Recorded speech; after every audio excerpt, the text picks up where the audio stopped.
Paz e graça a todos os internautas.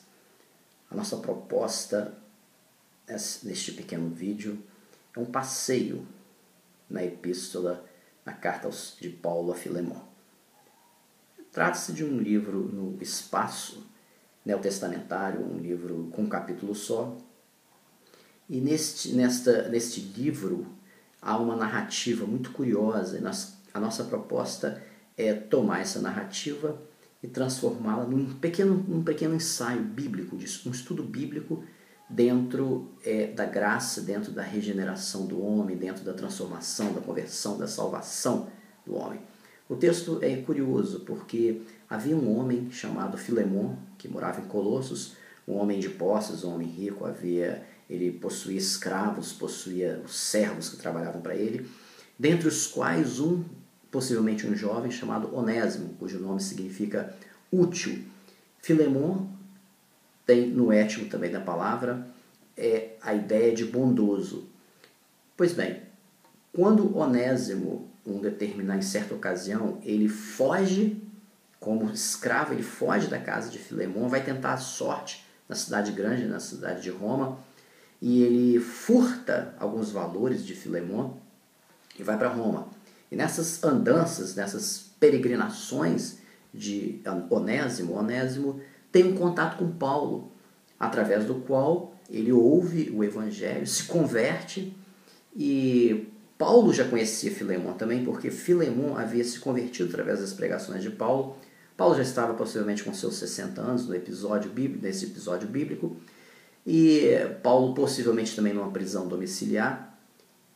Ocorre que o texto, numa dessas andanças, Onésimo se encontra com Paulo, e Paulo escreve então uma carta para Filemon, reapresentando, ele convence Onésimo de voltar para casa, e ele reapresenta Onésimo para Filemon através de uma carta que ele manda por meio de Tíquico, que era um companheiro de Paulo, de viagens. Tíquico, que nós vamos entender aqui Tíquico como um símbolo do Espírito Santo. Então Paulo escreve uma carta para Filemon, e dentro da carta ele diz, aproximadamente alguns dizeres, Filemon, você recebe Onésimo, que antes, ele faz até um trocadilho com o nome de Onésimo, Filemon, Onésimo, que outrora te foi inútil, agora te é útil. Ele faz um trocadilho com o nome de Onésimo, que significa útil, e ele reapresenta Onésimo para Filemon. Interessante no texto dessa carta que Paulo diz o seguinte: apresenta não mais como servo, mas como irmão. Então Paulo dá a ideia de transformação de identidade, transformação de vida, transformação de essência. E ele diz o seguinte: Filemon, tudo que ele te fez de errado, algum dano que ele tenha causado, eu te pagarei. Porque, na verdade, Onésimo merecia dupla punição. Primeiro, pela fuga. Naquela ocasião, a fuga do escravo redundaria em morte.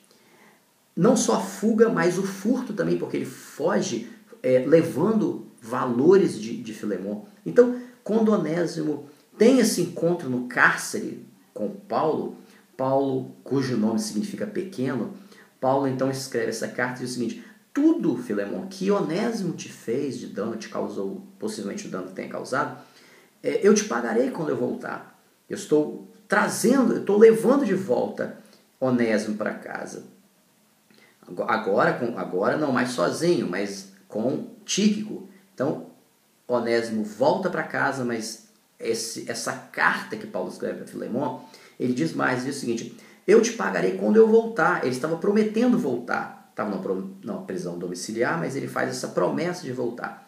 Então nós vamos tomar essa narrativa bíblica e vamos trazer para uma aplicabilidade no campo da salvação do homem. Assim é o ser humano também.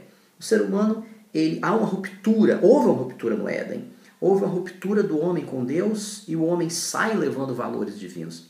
Aquilo que os dons, os valores que o homem pensa que é dele, na verdade são valores de Deus, que ele sai pelas suas andanças, usa esses talentos, esses valores, achando que vem de si mesmo, mas Deus o outorgou. Mas há um momento na vida do homem, e aqui está a ênfase maior, há um momento na vida do homem que ele se encontra nas suas andanças, ele tem um contato com o cárcere do Calvário. E Paulo, cujo nome significa pequeno, nós podemos ver o encontro do homem, do ser humano, com Cristo que se fez pequeno, e nesse cárcere do Calvário que nos trouxe a redenção, nós temos esse contato, e esse contato que nós temos com a redenção, com o cárcere do Calvário, quando nós entendemos Cristo como Salvador, então Cristo nos remete de volta para o Pai. Não mais sozinhos, mas agora com o Espírito Santo. Não mais tristes, não mais com a condenação pela fuga e pelo furto, mas agora com um novo colorido, agora com uma nova vida, porque Paulo, que é um tipo de Cristo, ele escreve, ele intercede ao Filemão, ele intercede ao Pai, olha, recebe o ser humano, recebe fulano, recebe não mais naquela qualidade de vida, mas recebe como nova criatura, e tudo que ele fez de errado, eu pago. Ele não tem condição de pagar, ele não tem condições de pagar, mas eu pago na cruz. Foi o que Cristo fez por nós, pagou o alto preço, né, por nós. Então ele remete de volta Onésimo para a casa do Pai. E ele finaliza todo o texto da carta dizendo o seguinte: olha, eu pago quando voltar, ele agora vai ser útil para você, porque ele vai ficar eternamente morando com você. E eu te pago quando eu voltar. Ele fala de um pagamento, de um preço que ele pagou na cruz do Calvário, e fala de um retorno.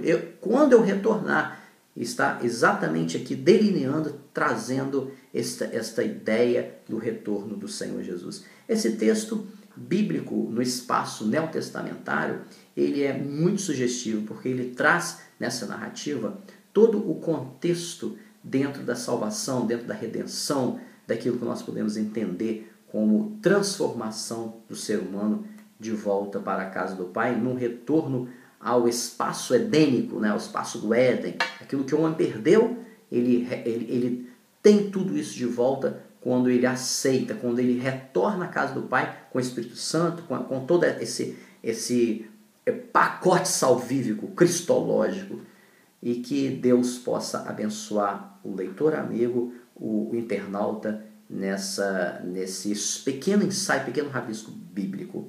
Deus possa abençoá-lo.